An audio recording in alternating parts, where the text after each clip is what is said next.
I want to talk about the importance of having positive people in your life, positive support, encouragement, feedback, accountability, influence, and what to do if you don't have that. Now, I've always just assumed that that was the norm to have positive influence in your life. I've been fortunate enough to have very supportive and encouraging people around me, but let me tell you, that is not the norm. As a coach, working with many different people, I've come to the realization that it's extremely uncommon. And it's extremely rare that an individual has positive influence in their life. More commonly, they're surrounded by a ton of negativity, and that negativity typically comes from the people that are closest to them, either their family, their friends, what I see to be most common, their significant other is the most problematic. So what happens is you have somebody that you're supporting on their health and wellness journey, they start to progress. Now their significant other feels left out, left behind. That individual starts to progress even further, and now they receive some positive feedback or intention from others, and their significant other gets jealous. They create a lot of issues. It's all downhill from there. So that's just an example. It doesn't have to be that situation. It could be anybody in your life. It could be any type of negative influence in your life. Regardless, you need positive influence. And you have to understand that you have to shield yourself from that type of negativity. You need to be aware that when you're improving in a specific area of your life, the people around you are going to have a self-accountability check, especially if you're improving in areas that they want or need to improve in. They're going to see you progressing and say, okay, this person's doing what I want or need to do. Why am I not doing that? That can create some negative emotions in that person, and they may project that negativity upon you. So protect yourself from that. And if you have people like that in your life that are not being supportive, that are being negative, the first thing you want to do is have a conversation with them. Sit them down, explain to them how important your goal is to you, and explain to them how important their support and encouragement is to you. Even with that conversation being had, it may not do anything. They may still remain negative. And that's very hard to not take personally. I get it. On one hand, you want to take it personal because you're like, these are your people. They should believe in you. They should support you. But on the other hand, you can't take it personal because it's your goal. It's not their goal. They're not going to want it as bad as you want it. It's your vision. It's not their vision.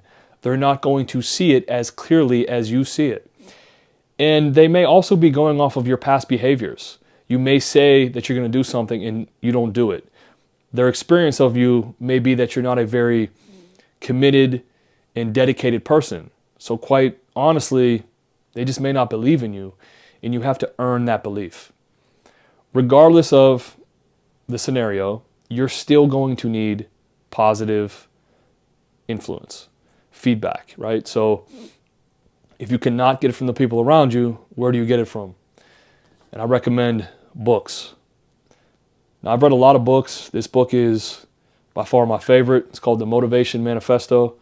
I'll read you a passage from it. We must protect ourselves from being limited by those who care for us as much as by those who blatantly oppose us. This just further drives my point home that sometimes the most negative people in your life can be the people that are the closest to you. And you need to protect yourself from that. When it comes to reading, one of the things that I do is I wake up, I immediately grab my book and start to read. That helps me to set the tone for the day.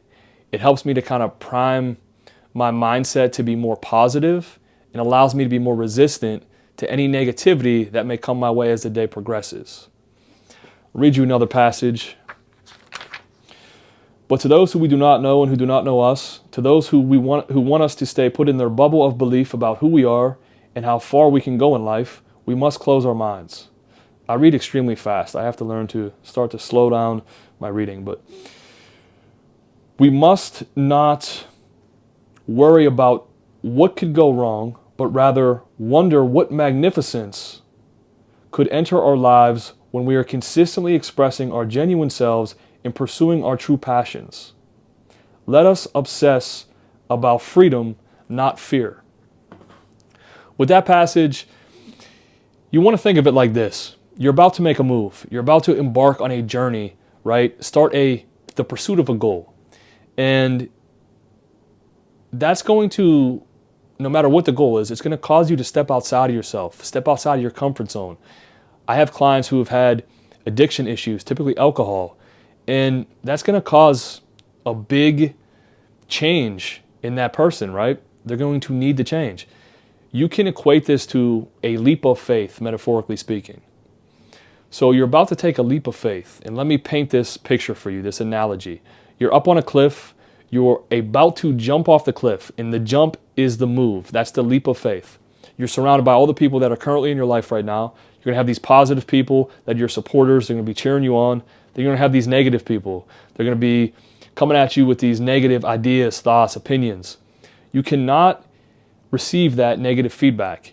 When you're running to the edge of this cliff to make that jump, you cannot have negativity in your ear. It's going to cause you to stumble, to fall, to fail. It may cause you to hesitate and never even make that jump in the first place. I've had people contact me about starting a health and wellness journey, and come to find out it's like their husband totally discourages them, and that person never even gets started. So you don't want to be one of those people. Shield yourself from that. And if you're one of these people that don't have a good support system, the good thing about books are that anytime you need positive influence and feedback, you grab your book, you open it up, and it's right here in front of you. So if you don't have a good support system, start reading more. Read more consistently. And trust me, I promise you, it will help you to create a sort of armor that will protect you against the negativity around you.